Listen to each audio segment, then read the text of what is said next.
கன்னியாகுமரியில் வந்து ஷூட்டிங் இருந்தது, நேற்று வரதா இருந்தது. அது ரொம்ப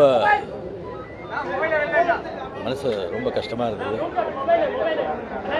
விஜயகாந்த் அவர்களை பற்றி பேசணும்னு சொன்னால் எவ்வளோ இருக்கு. முக்கியமாக அவருடைய அந்த நட்புக்கு வந்து இலக்கணம் விஜயகாந்த் அவர்கள். அவரோட வந்து ஒரு வாட்டி பழகிட்டா வாழ்க்கை பூரா வந்து அதை மறக்கவே முடியாது. அவருடைய அன்புக்கு வந்து எல்லாருமே அடிமையாகிடுவாங்க. அதனால்தான் அவருக்கு அத்தனை நண்பர்கள் அவருக்காக உயிரே கொடுக்க ரெடியாக இருக்காங்க. நண்பர்கள் மேலேயும் அவர் கோபப்படுவார், அரசியல்வாதிகள் மீதையும் அவர் கோபப்படுவார். ஏன் ஊடகம் உங்க மேலேயும் கோபப்படுவாங்க, ஆனால் யாருக்கும் அவங்க மேலே கோபம் வராது. ஏன்னு சொன்னால் இந்த விஜயகாந்த் அவருடைய கோபத்துக்கு பின்னால் ஒரு நியாயமான காரணம் இருக்கும். சுயநலம் இருக்காது, ஒரு அன்பு இருக்கும். அவர் வந்து ஒரு தைரியத்துக்கும் வீரத்துக்கும் இலக்கமானவர். அவர்கிட்ட பழகினவருக்கு வந்து எல்லாருக்குமே அவரை பற்றி சொல்கிறதுக்கு எவ்வளவோ வந்து நினைவுகள் இருக்கும். எனக்கு வந்து எவ்வளவோ இருக்கிறதுல ஒரு ரெண்டு முக்கியமானது.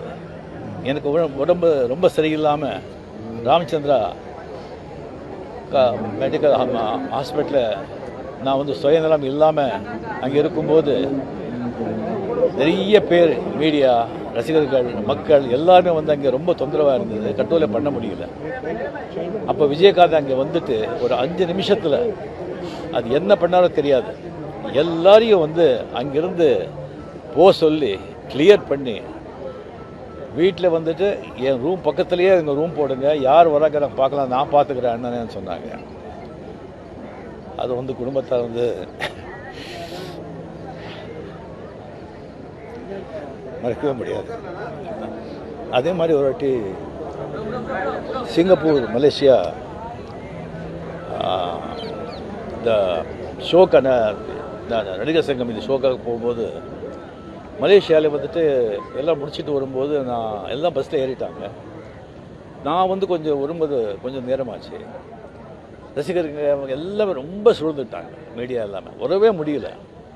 ஒரு 5 நிமிஷம் திண்டாடுறேன். அந்த பவுன்சர்ஸ் எல்லாம் இருக்காங்க, யாரும் ஒன்றும் பண்ண முடியல. அவர் பஸ்ஸில் வந்து பார்த்துட்டு இருக்காரு. அப்படியே இறங்கி வந்தார், இந்த டவல் போட்டு ஒரு 2 நிமிஷத்தில் எல்லாரையும் ஒரு அடித்து விரட்டி அப்படியே ஒரு பாதியாக்கிட்டாங்க. அப்படியே பாதியாக்கி அப்படியே பூ மாதிரி கொண்டு வந்து உட்கார வச்சு, என்ன உங்களுக்கு ஒன்றும் இல்லையே, நீங்கள் சௌக்கியமாக இருக்கீங்களே, ஒன்றும் ஆகலையேன்னு கேட்டாங்க. அந்த மாதிரி ஒரு ஆள் கடைசி நாட்கள் அவர் பார்க்கும்போது ரொம்ப கஷ்டமாக இருக்குது. கேப்டன் அவருக்கு வந்து பொருத்தமான பேர். 71 பால், அவ்வளோதான். பல பவுண்டரிஸ், பல சிக்ஸர்ஸ், நூற்றுக்கணக்கான இடங்களை குவித்து மக்களை மகிழ வச்சு விக்கெட்டை எழுந்துட்டு இந்த உலகங்கிற ஃபீல்டை விட்டு போயிட்டார். வாழ்ந்தவர் கோடி, மறைந்தவர் கோடி, மக்கள் மனதில் யார்? விஜயகாந்த் போன்றோர். வாழ்க விஜயகாந்த் நாம். உடனுக்குடன் செய்திகளை தெரிந்து கொள்ள சன் நியூஸ் பெல் ஐகானை கிளிக் பண்ணுங்க.